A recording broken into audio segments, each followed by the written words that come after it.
राजस्थान में शहर शहर क्यों फैल रहा है सांप्रदायिक जहर। अब भीलवाड़ा शहर में इंटरनेट बंद है, शहर बंद और सड़कों पर बीजेपी और हिंदू संगठनों का संग्राम है।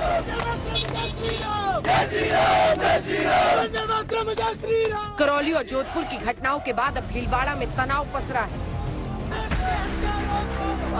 बीती रात भीलवाड़ा के शास्त्री नगर क्षेत्र में ब्राह्मणी स्वीट्स के पास 22 साल के आदर्श तापड़िया को कुछ लोगों ने चाकू मारकर गंभीर रूप से घायल कर दिया। अस्पताल पहुंचने तक आदर्श की मौत हो गई। अब पूरा विवाद इस बात को लेकर है कि पुलिस असल मुजरिमों को गिरफ्तार नहीं कर रही। अशोक गहलोत ने राजस्थान की आबरू पर और राजस्थान के मान पर सम्मान पर गहरी चोट और आघात पहुंचाई। आप बताइए करौली की घटना घटी कि नहीं घटी? आप बताइए जोधपुर में घटना घटी कि नहीं घटी? आप बताइए जयपुर में तनाव हुआ कि नहीं हुआ? और गहलोत साहब को कोई पीड़ा नहीं होती, कोई चिंता नहीं होती। मृतक आदर्श के भाई मयंक का कहना है कि उसकी आंखों के सामने उसके भाई की चाकू से गोदकर हत्या कर दी गई। उसने खुद देखा कि टोनी पठान ने मुनाफ पठान और इब्राहिम पठान के साथ मिलकर आदर्श की हत्या की। उन्होंने अपने बयान में भी यही दर्ज कराया, लेकिन पुलिस ने 3 नाबालिगों को आरोपी बनाकर पकड़ लिया। आइए आपको सुनाते हैं मृतक के भाई का दावा और एसपी का इन आरोपों पर जवाब। 7 आरोपी थे इसमें, अदनान पठान, टोनी पठान और इब्राहिम पठान और ये मुनाफ पठान और 3-4 और थे जिनको मैं जानता नहीं था। जो उनमें से 3 नाबालिगों को तो लिया और ये बड़े बड़े को ला ही नहीं रहे। शाम का ये मैटर था और दिन में इस किराने की दुकान पे लड़ाई हुई थी कि थोड़ा ये गंदा हट गया था और इस बहाने लड़ने लग गए थे। तो मैंने जाके सॉरी भी मांगी। मैंने कहा सॉरी होगी, गलती कर दी। तो इनके जो प्राइम एक्यूज्ड हैं वो डिटेन कर लिए गए हैं, मर्डर वेपन भी बरामद कर लिया गया है। उनकी जो मेन डिमांड थी वो कल ही मीट आउट हो गई थी। उनका ये था कि 1-2 लोग और इसमें शामिल हो सकते हैं जो पर्दे के पीछे हों। तो हमने उनको आश्वस्त किया था कि अगर ऐसा है तो उनको भी छोड़ा नहीं जाएगा। टीमें हमारी उनके लिए भी निरंतर प्रयासरत हैं। खबर मिलते ही विश्व हिंदू परिषद के विभाग मंत्री गणेश प्रजापति, भीलवाड़ा शहर विधायक विट्ठल शंकर अवस्थी समेत बड़ी संख्या में लोग जिला अस्पताल में जमा हो गए। इसे सांप्रदायिक हत्या बताकर गहलोत सरकार के खिलाफ धावा बोल दिया।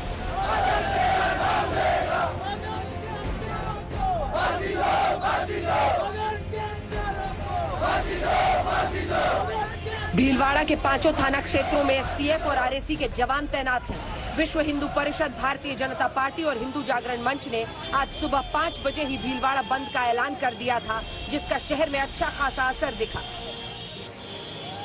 भीलवाड़ा के अंदर लगातार सांप्रदायिक घटनाएं हो रही है। 8-10 आदमी थे ये।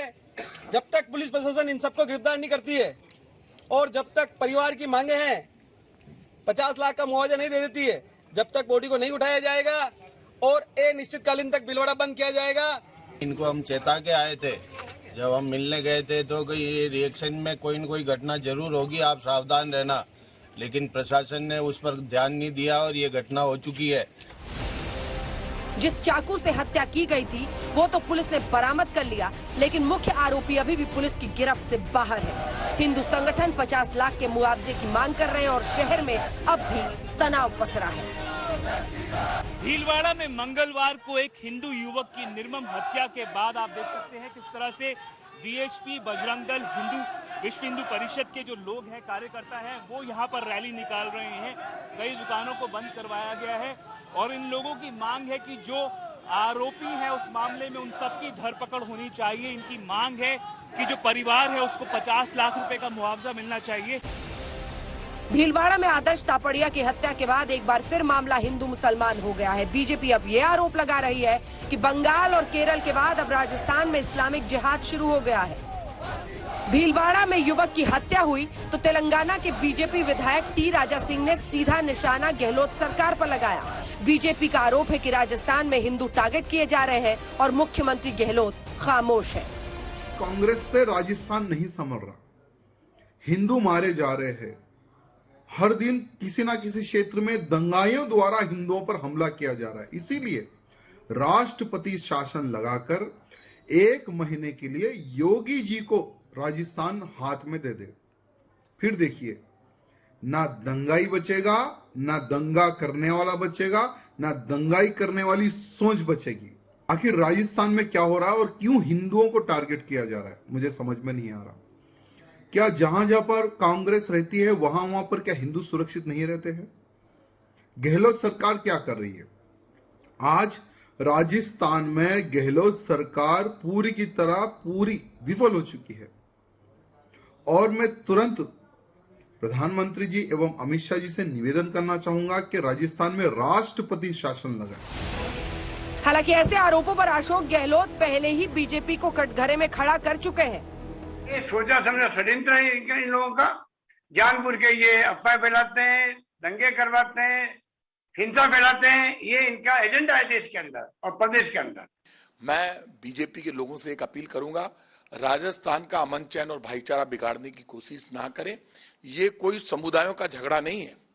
कई बार जब दो गुट लड़ लेते हैं इस तरह की बात आती है, लेकिन समुदाय विशेष का झगड़ा नहीं है ये। इस सियासी बवाल के बीच सवाल राजस्थान का है। राजस्थान में अगले साल चुनाव है और सवाल ये कि आखिर राजस्थान में सांप्रदायिक हिंसा का ये सिलसिला क्यों नहीं थम रहा। भीलवाड़ा से देवंकुर के साथ आज तक ब्यूरो।